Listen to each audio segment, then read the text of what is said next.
নমস্কার আপনাদের সকলকে। আজকে রাঙামাটি জেলার রাঙাপানির মনোঘর শিশু সদনে চলে এলাম। আজকে এসেছি আমার 3 ছাত্রছাত্রীর সাথে দেখা করতে। একজনের নাম অনুরাগ চাকমা, আরেকজন সুদীপ্ত চাকমা, আরেকজনের নাম শ্রেয়া চাকমা। তারা 5ম শ্রেণী পাশ করে 6ষ্ঠ শ্রেণীতে উন্নীত হয়েছে এবং এই মনোঘর শিশু সদনে ভর্তি হয়েছে। কারণ ওরা যে এলাকায় বা যেই উপজেলায় আছে তাদের বাড়ির আশেপাশে কোনো হাই স্কুল নেই, যার ফলে তাদেরকে এখানে ভর্তি হতে হয়েছে। তো শিক্ষক হিসেবে আমার একটা দায়িত্ব থাকে, তাদেরকে একটু দেখে আসি তারা কেমন আছে, কোথায় আছে, কিভাবে আছে। তার সেই জন্যই এই মনোঘর শিশু সদনে আমার আসা। তো আমি আপনাদেরকে পুরো জায়গাটা ঘুরে দেখাবো আজকে এবং এই মনোঘর শিশু সদন সম্পর্কে আপনাদেরকে জানাবো। বলে রাখা ভালো, এটা কোনো প্রমোশনাল ভিডিও না। পাহাড়ের দুর্গম অঞ্চলে শিক্ষার আলো ছড়িয়েছে এই মনোঘর শিশু সদন। 1974 সালে রাঙামাটির কয়েকজন বৌদ্ধ ভিক্ষুর উদ্যোগে মনোঘর প্রতিষ্ঠিত হয়। এটি প্রতিষ্ঠার অন্যতম উদ্দেশ্য ছিল পার্বত্য চট্টগ্রামের সুবিধাবঞ্চিত গরিব, এতিম ও দুস্থ শিশুদের নিরাপদ আশ্রয় ও শিক্ষা নিশ্চিত করা। প্রতিষ্ঠার প্রথম কয়েক বছর শুধু এতিম সন্তানদের নিয়ে কাজ করলেও ধীরে ধীরে মনোঘর সব শিক্ষার্থীদের জন্যই আবাসিক শিক্ষা কর্মসূচি চালু করে। দুর্গম পাহাড়ি অঞ্চলের কারণে ক্ষুদ্র গোষ্ঠীর শিশুরা উচ্চশিক্ষা গ্রহণে বাধাগ্রস্ত হয়, কারণ প্রতিদিন স্কুলে যাওয়া আসা করাটাই একটা বিরাট বড় বাধার কারণ। মেয়েদের জন্য এই দীর্ঘ পথ পেরিয়ে আসা অনিরাপদ, যে কারণে মনোঘর শিক্ষা ব্যবস্থা চালু করেছে আবাসিকভাবে। মনোঘর আবাসিক বিদ্যালয়, মনোঘর শিশু সদন ছাড়াও মনোঘরের অধীনে ভোকেশনাল স্কুল, পালি college, computer training centre, resource centre, mini হাসপাতাল প্রতিষ্ঠা করা হয়েছে। মনোঘরের নির্বাহী পরিচালক অশোক কুমার চাকমা জানান, মনোঘর অরাজনৈতিক ও অলাভজনক প্রতিষ্ঠান। এটি বিভিন্ন সংস্থার অর্থায়ন ও অনুদানের উপর নির্ভরশীল।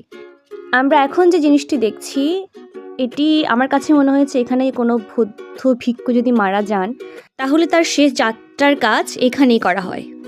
রাঙামাটি শহর থেকে মাত্র 5 কিলোমিটার দূরে রাঙাপানি এলাকায় 4 একর পাহাড়ের উপর অবস্থিত মনোঘর শিশু সদন।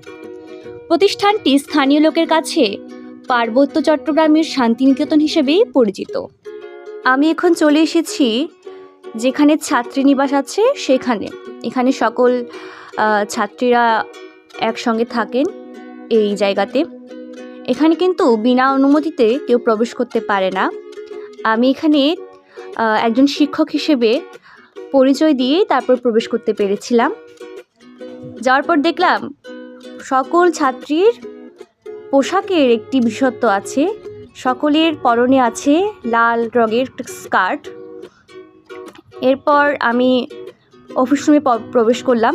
অফিস রুমে গিয়ে দেখলাম সেখানে সেলাই মেশিন, কম্পিউটার, হারমোনিয়াম, অনেক কিছুই আছে। সে সাথে আছে কিছু বইপত্র।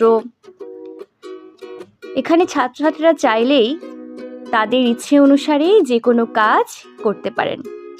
আমার মতো অনেক অভিভাবকরা এসেছে তার শিশুর সাথে দেখা করতে। আমার ছাত্রীকে দেখে খুব আবেগপ্রবণ হয়ে পড়েছিলাম। আমার চোখে জল এসে গিয়েছিল, কারণ অনেক দিন পর দেখা। আর আমার ছাত্রীও ঠিক তাই, তার মুখ দিয়েও কোনো শব্দ বেরোচ্ছিল না। তো এই জন্য এটা ভিডিও করা হয়নি। এবার আমি চলে যাচ্ছি আমার ছাত্রদের কাছে।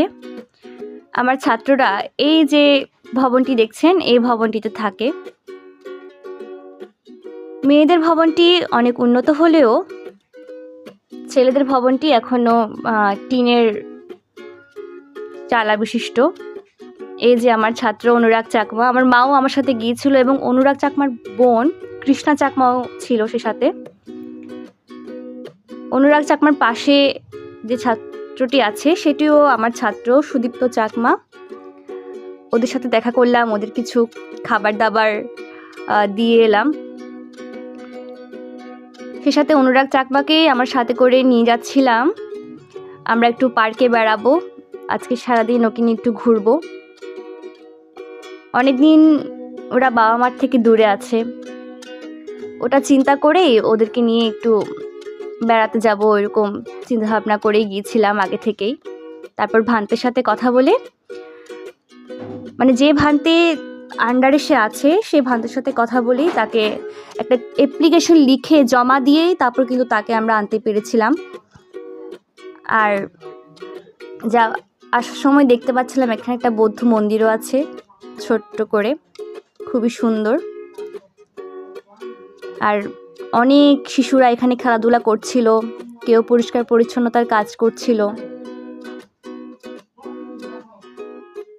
আর এই হচ্ছে সেই আবাসিক যে স্কুল, সেই স্কুলটা, এখানেই আমার ছাত্ররা পড়ে। জায়গাটা বেশ বড় এবং খুবই সুন্দর। এখানে 4 জন ভান্তের জন্য স্মৃতিস্তম্ভ তৈরি করা হয়েছে, দেখতে খুব সুন্দর লাগছিল আমার কাছে। মনোঘরে ঢুকলেই প্রথমে একটি বৌদ্ধ বিহার পড়ে, সেই বৌদ্ধ বিহার নিয়েও আমি একটি ভিডিও তৈরি করব, আপনারা চাইলে আমার চ্যানেলে দেখতে পারেন। আপনারা ভালো থাকুন, আবার অন্য কোনো ভিডিওতে দেখা হবে আপনাদের সাথে।